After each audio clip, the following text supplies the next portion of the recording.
Welcome to the Marketing Expert series where we interview founders, CMOs, and marketers, people who actually do the marketing for a living so that we know what's working right now and what's going to be coming up next.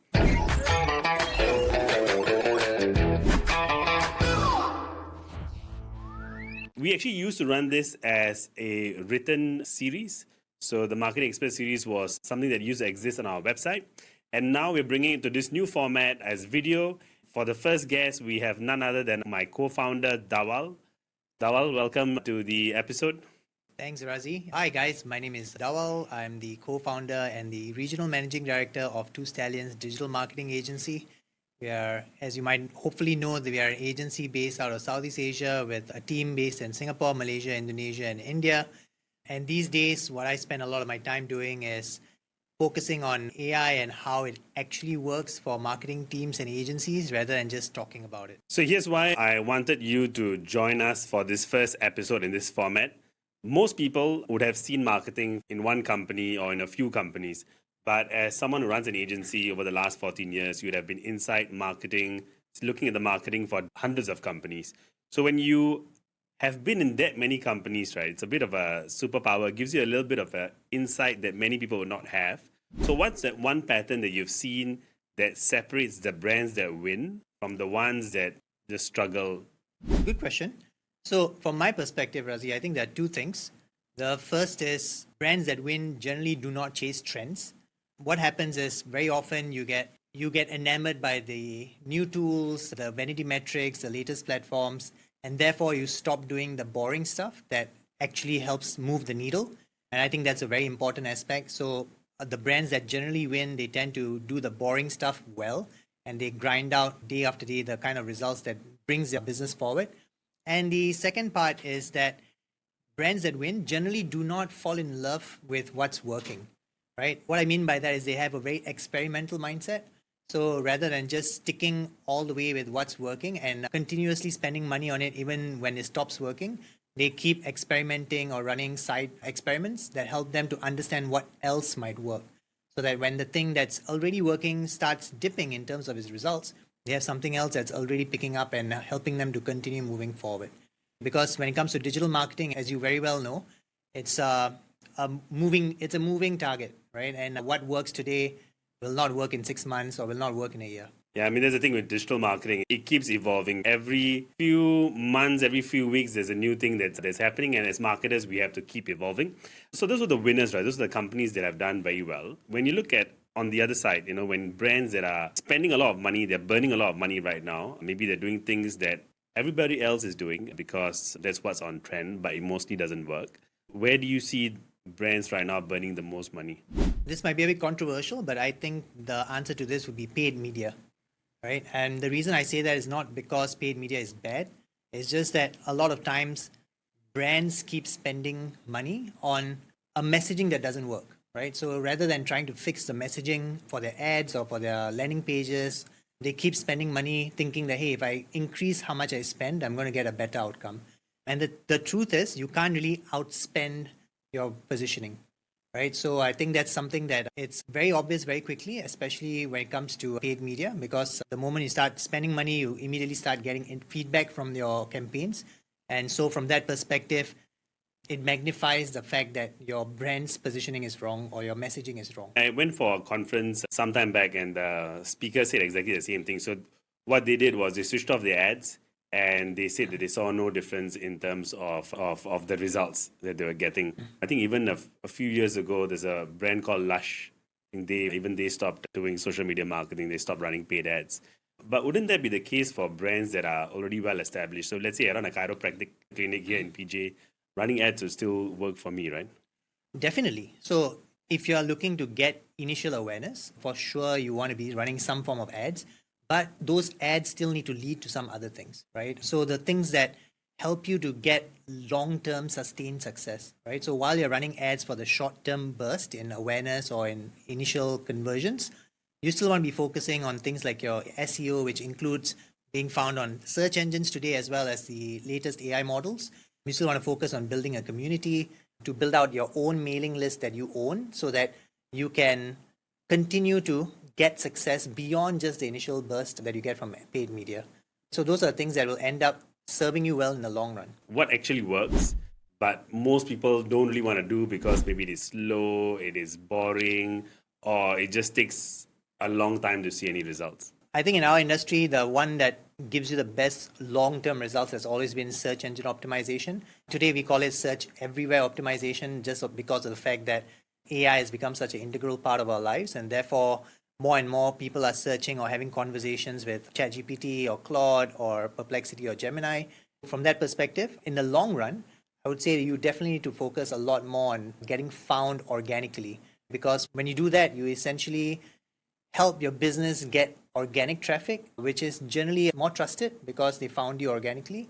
SEO, it does take time and it keeps evolving now. There's AI, SEO, AEO, GEO. It's SEO, search everywhere optimization, like you mentioned. But one thing I've noticed with brands, or something that works really well, but takes a really long time to do, and is difficult to measure, is building a community. I think earlier when we had our growth table lunch, quite a number of the marketers that were there talked about the importance of building a community. And we all know that it's not easy to build. It takes a long time to build a community that is engaged, that wants to work to your brand and is a champion of your brand. Absolutely, I agree. Having a growth table luncheon once a month is helping us, for example, at 2Stallions build our community in Malaysia, right? Helping us be more known in this part of the world, and therefore helping us understand what the market is like, as well as hopefully over the long run build champions for our business.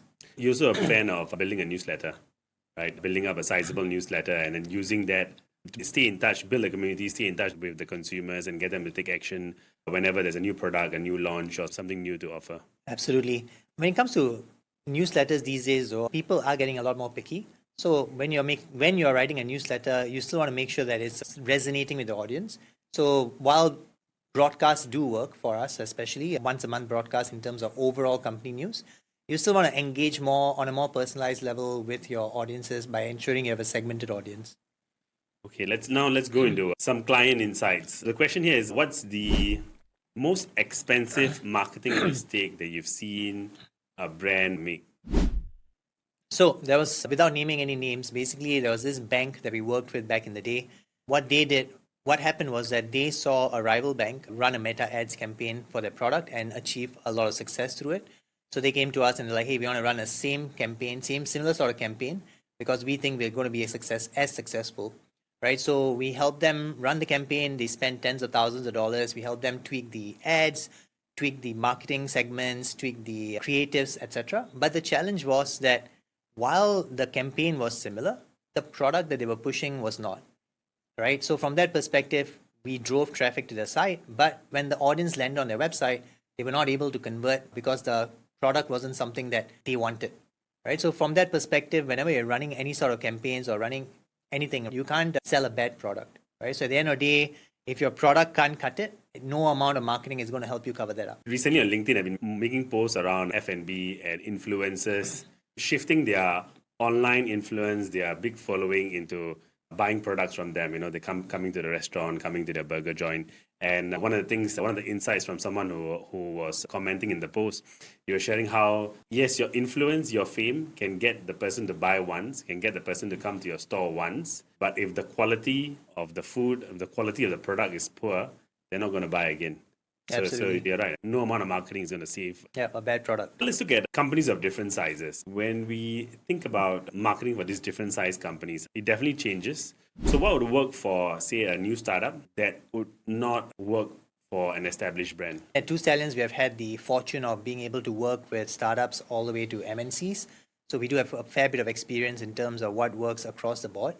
From my perspective, if you're a startup, the advantage that you have is that you're allowed to make a lot more mistakes and you're a lot more nimble. So you can actually pivot and experiment a lot more than an established brand could, right? Because generally established brands are just not set up to be so as nimble, right? They have a lot more bureaucracy in place and that slows them down quite a fair bit.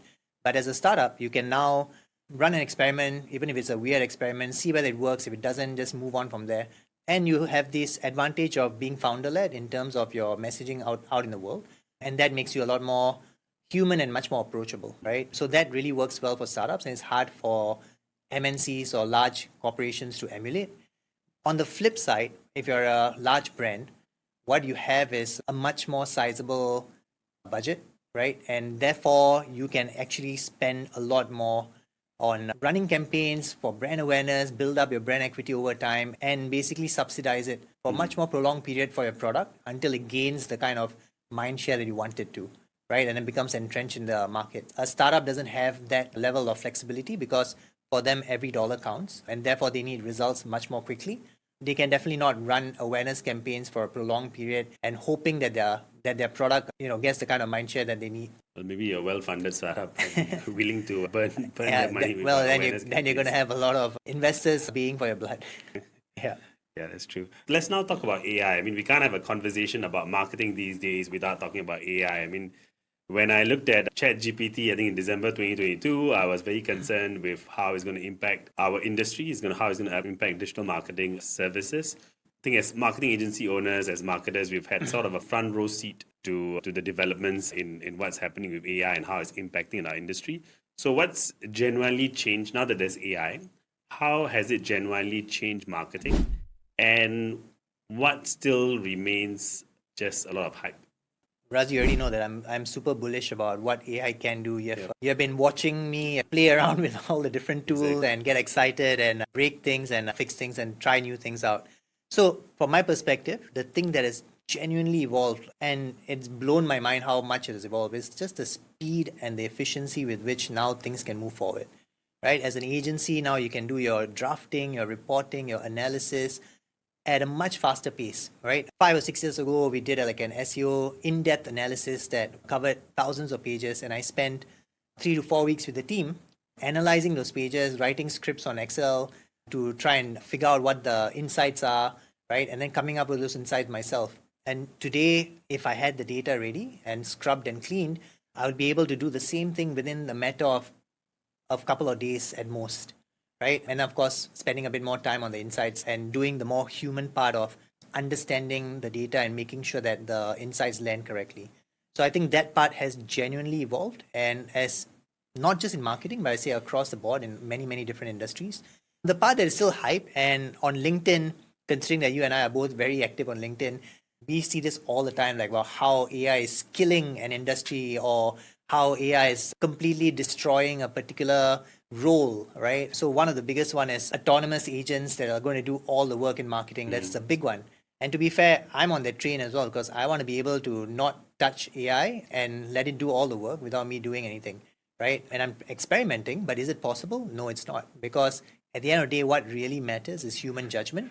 And that is something that AI just doesn't have. AI is a tool that you as a user wield. And if you don't have the right judgment, your output is still going to be pretty poor, regardless of how good the AI is. Speaking of impact of AI, right? So many years ago, when clients would want to size up an agency, they'll be like, oh, what's the size of your team? And when they'll come to your office and take a look at the team, and they look at the team size and they give them assurance that, hey, this team can execute the project. But now I think that people are more interested in how small is your team, how lean is your team, how many agents are you orchestrating instead of actually using humans. So that's something that's evolved. Definitely, there's so many stories out there about one-person teams that are generating millions of dollars in revenue. Or nowadays they're talking about how AI has now opened up the world so that you might have $1 billion company that's run by a very, very small team, right? And of course, there are edge cases that we see. But by and large, yes, AI does mean that you can have a more lean team. But at the same time, what customers for marketing agencies especially still want is a high touch, right? They still want someone that they can speak with, that they can call upon if something goes wrong, or to help them explain things to them. So from that perspective, having too lean a team would still mean that they don't get that level of personalization that they would then still demand. Let's get into a specific example, right? A lot of people use AI. Some marketers that I speak to, they use AI. They ask you to write something for them or write a social media post, write an article, and then you see it comes back. It sounds generic. It sounds off point, and it sounds very clearly written by AI. So what are they doing wrong? Well, for that, Razi, you can actually watch my LinkedIn video that I just posted last week. It's actually talking about exactly this point where... I liked it without watching it, but yes. So it's basically talking exactly about this point, right? Where the idea is that AI is going to give you generic output. And the reason why most people get generic output is because their expectation of AI is wrong. right? They just assume that, hey, I'm going to give it a one-line prompt and it's going to give me something magically that I want it to give out to me as an output. And that just doesn't happen, right? Your AI still needs to be trained, and the AI still needs good quality examples, right? For it to understand exactly how you speak your brand voice. So very often these days, the challenge is that your brand voice is on a slide deck somewhere, not something that everyone in the team knows about or uses. And when they put a prompt into, let's say Claude, for example, they don't give them any examples of like, hey, what is a good output? Why is this good? Or what is a bad example? Why is this bad? Those are the things that actually help your models to understand what it is that you want, how it is that you speak, and what kind of output you should be getting from them, right? So actually just by setting something up like that, you'd get much, much better output. Let's say I'm a marketer and watching this right now. You just shared how to get better output. What is something that I can do now to fix it and to fix this issue? Not fix it in a few months, but what can I do to fix it today or within the week? What's the one thing that I should go and set up? Well, for starters, you could go to my website, dhawalshah.net/newsletter, sign up for the newsletter. They'll give you a link to a Google Sheet where I've actually shared a prompt that goes through with you question by question and asks you what your brand voice is like. And based on that, it'll help you build something called a skill, which you can then save and reuse every time to get the right brand voice for every output, right? So the thing that teams can build, first of all, is by taking their existing brand voice in a slide deck or whatnot, putting that into their AI, and then taking 3 to 5 really good examples of what works and what doesn't work, explaining it properly to AI, and asking AI to then come up with a voice guide based on that input that you have put in. That's super practical. So you go to dhawalshah.net and subscribe to the newsletter. That's right. Okay. Very practical. And you're doing all of this specifically using Claude. That's so right. There's so many tools out there. Like, why this one specifically? So the reason why I use Claude as my primary tool is because of its agentic prowess. And by agentic prowess, I mean a few things. First is the fact that it's able to do much better reasoning when you have a messy, ambiguous work that you need to get done. It's able to actually handle multi-step tasks a lot better, right, compared to other models. And finally, it has a much bigger context window. And by context window, I mean that it stops getting stupid. It takes a lot more input from you before it starts getting stupid, which is when your context starts getting too large, right? So those are 3 reasons why Claude, for me, is a much better platform. And beyond that, beyond the agentic prowess, the other thing I like about Claude as a business, Anthropic as a business that is building Claude, is the fact that they are a lot more trustworthy. They actually walk the talk. And the biggest example of this would be the way that they walked away from a multi-billion-dollar Pentagon deal based on their principles. And that's something that other AI companies have not followed suit on. So I feel as though when they have terms in their terms and conditions that they write about being privacy centric and not training on your data, I would trust them a lot more than other AI companies. Yeah, we all know which AI company went and quickly shook hands and signed on that deal. Yeah. Let's look at it from a more practical or more useful standpoint, right? So if let's say I have a marketing team, how can I practically be using Claude?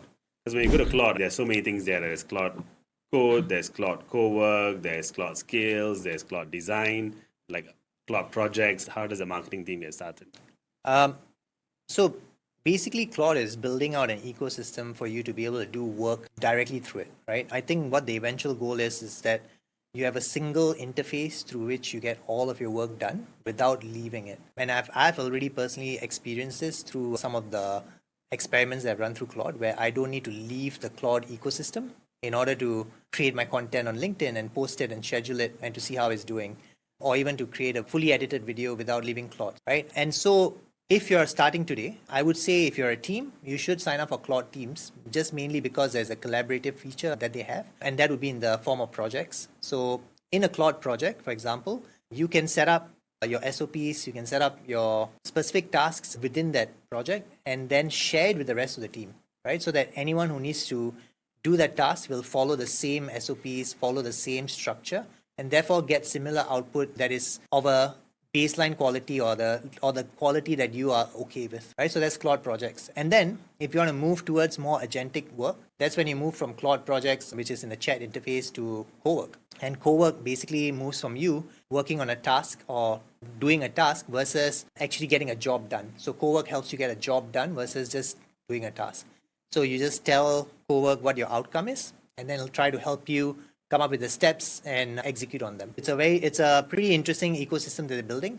Claude design, I'm still working on it, but it seems that it will definitely now take over some of the tools that we are currently using for creating slide decks, for updating website landing pages and whatnot when it comes to design work.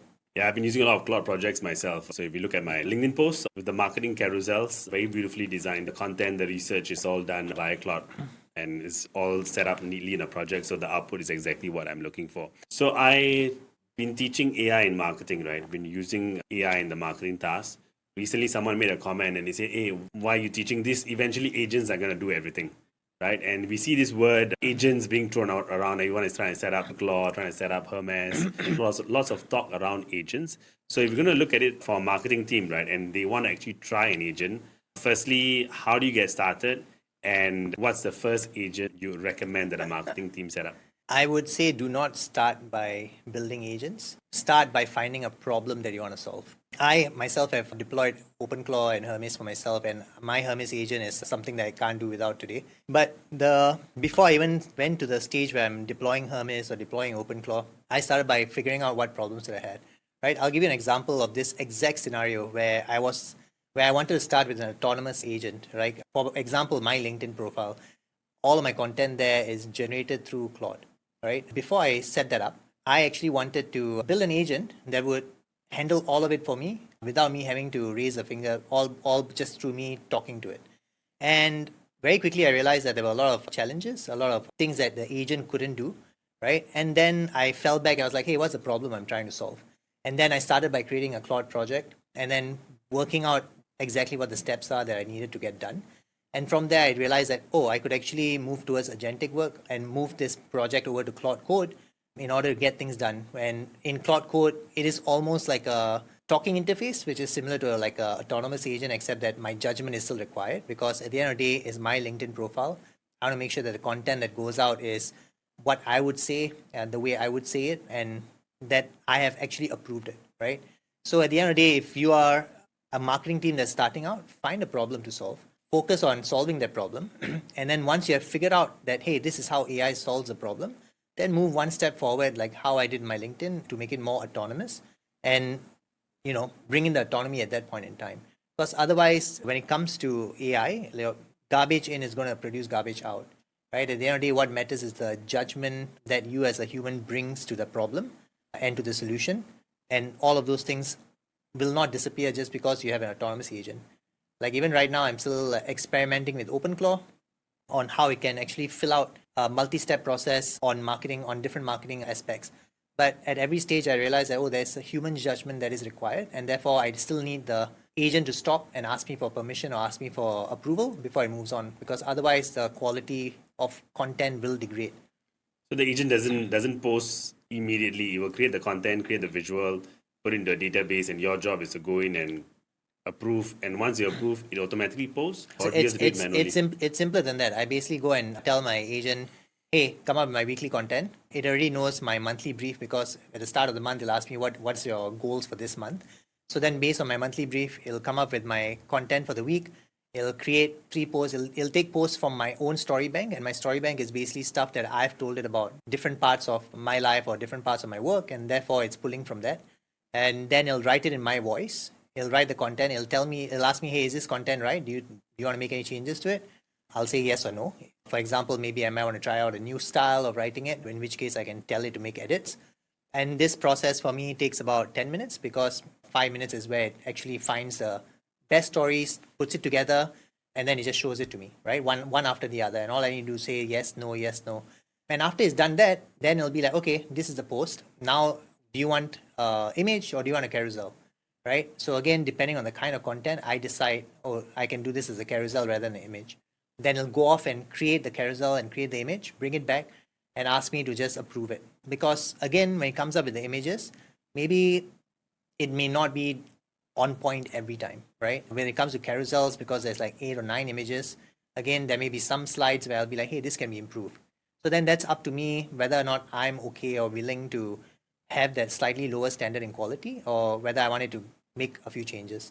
And then once I do that, once I say, yes, this is great, it'll then schedule it on LinkedIn for me. So that process takes about 20 to 30 minutes, where about half or more of that time is basically Claude running those processes. And it's also keeping track of like what stories is already used, what is already Absolutely, made, yes. what is already posted, so it doesn't find it. You don't find it like repeating itself. Oh yeah, yeah, definitely. So once a story is used, it's marked as used. It no longer shows up again.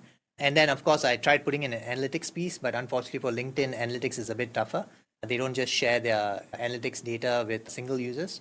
So then with Claude, I built like a browser plugin where whenever I'm not feeling lazy, I could actually go into my LinkedIn, switch on the browser plugin, and just scroll through my analytics data, and then it'll capture it, and I could then import that into Claude. Since we're talking about Claude, talking about AI, so this is a question I've been asking a lot of marketing agency owners, friends of mine, creative agency owners, and during the pandemic, and for a long time, digital marketing agencies were very much in demand. Being a digital marketer is very much in demand. But then the moment AI comes in, suddenly it looks like the industry there's a lot of upheaval, a lot of changes that are happening. Even the big network agencies are having issues. The question that I always ask all the marketing agency people is, how does a digital marketing agency in its current shape and form survive the age of AI? If you stick to the current shape and form, then no, you don't survive the age of AI, right? Because a lot of agencies today, and to be fair, we were probably somewhere on the same boat about a year ago, where we are only focused on execution,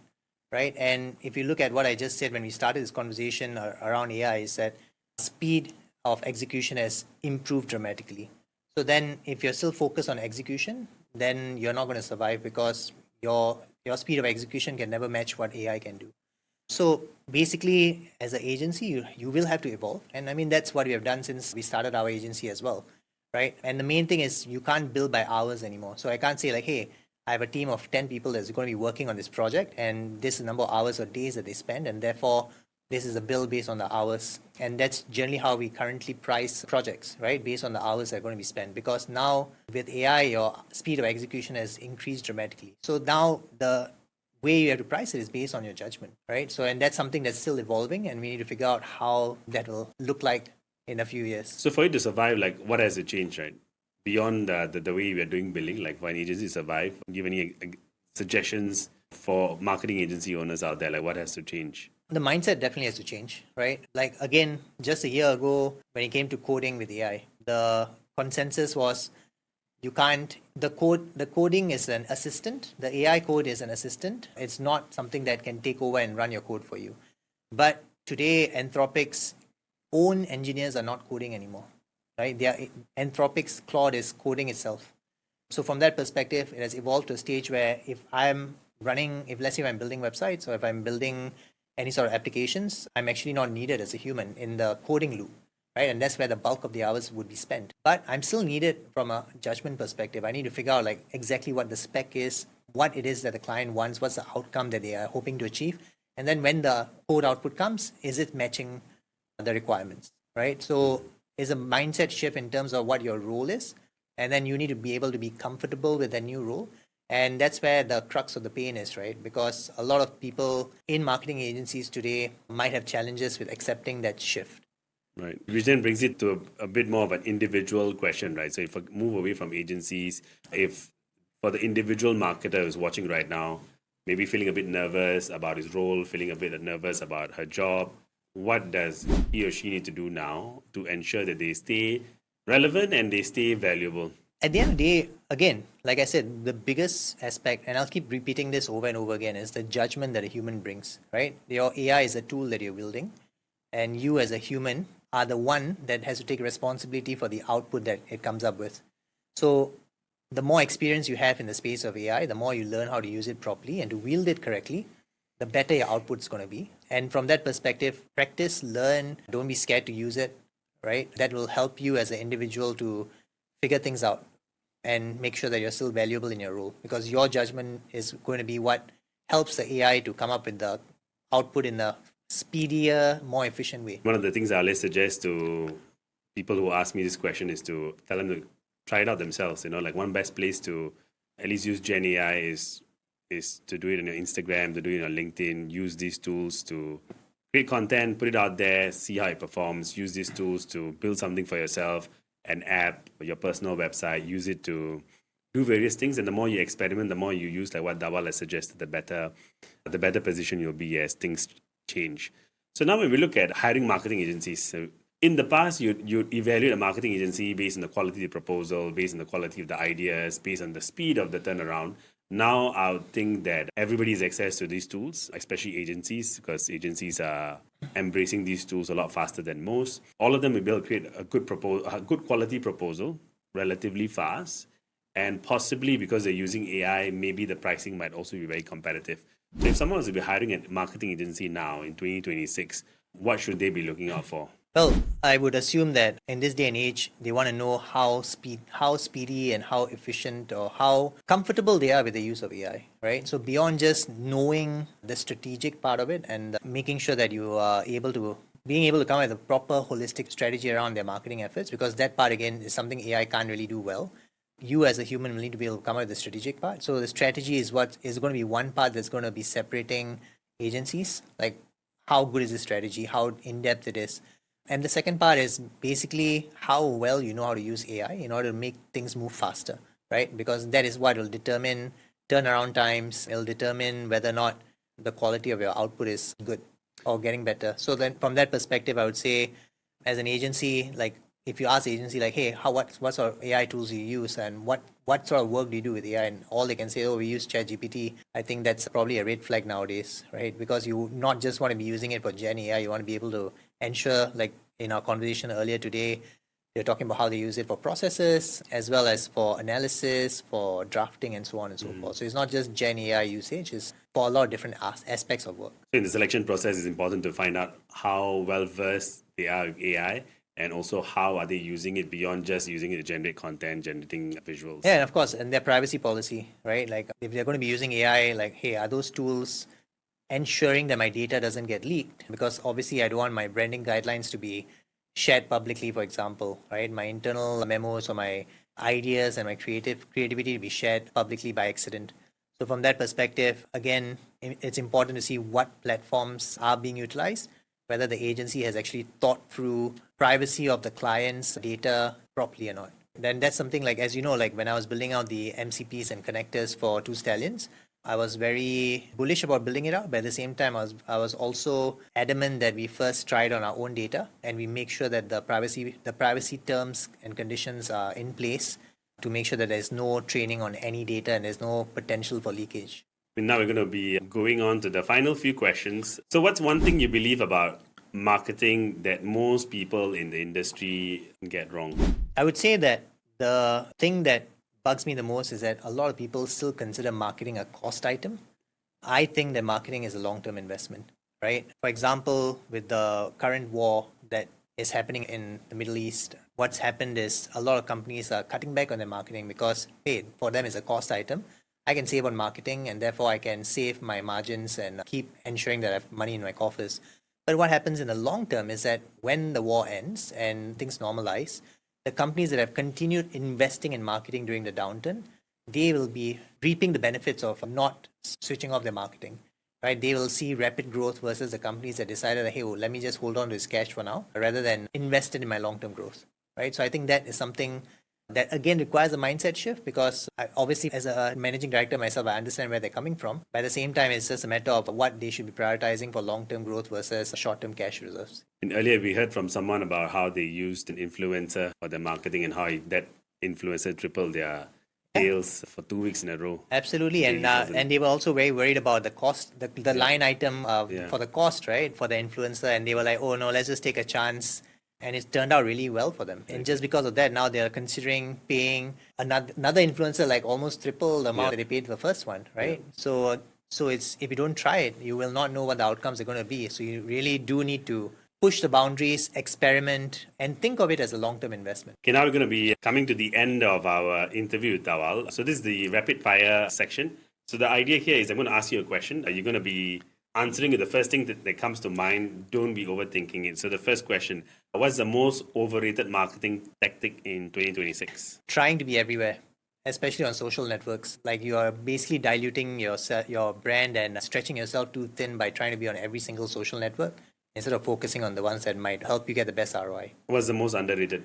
Personalized email and messaging, having a large mailing list or WhatsApp numbers isn't something that's going to get you results if you don't properly segment your audience and send them personalized emails or personalized messages. What is one metric that brands obsess over but it doesn't matter?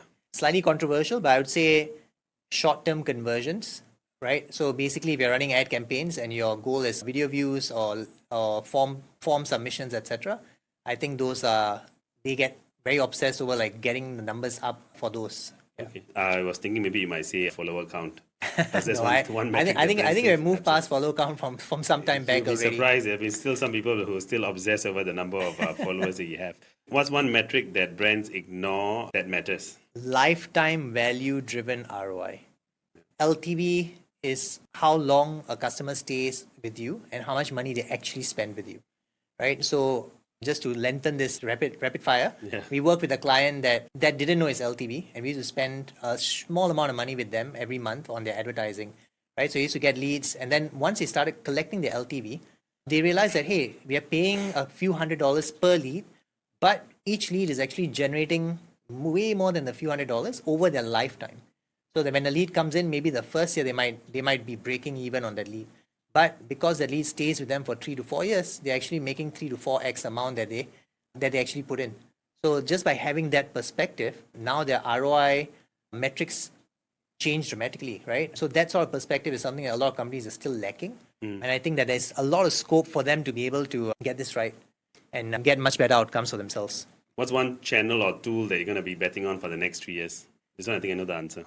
AI, is there any other answer? I thought I was going to say Claude. No, I mean, to be fair, while I think Claude is still at the cutting edge, I don't think I'm going to be wedded to a tool, or I'm going to just think that that's the only tool I can use. Another tool might overcome it or become better or come up with a better way of doing work. What's an AI task that you never let a marketing team automate? Okay, so building your buyer persona or your ICP and coming up with a strategic direction for your marketing. What's one thing AI will never replace in marketing? Human judgment, right? At the end of the day, garbage in, garbage out. So the human judgment is what's going to be keeping that at bay. Now you can complete this sentence for me. Marketing in 2026 rewards brands that... I'm going to take a line from your book on winning in the age of AI. So marketing rewards brands that build real relationships with their clients or their customers. Well, thank you, Dhawal. It was a brilliant episode. Thank you for making time to join us for the first episode of this new format for the Marketing Expert series. If people want to follow your work, where should they go?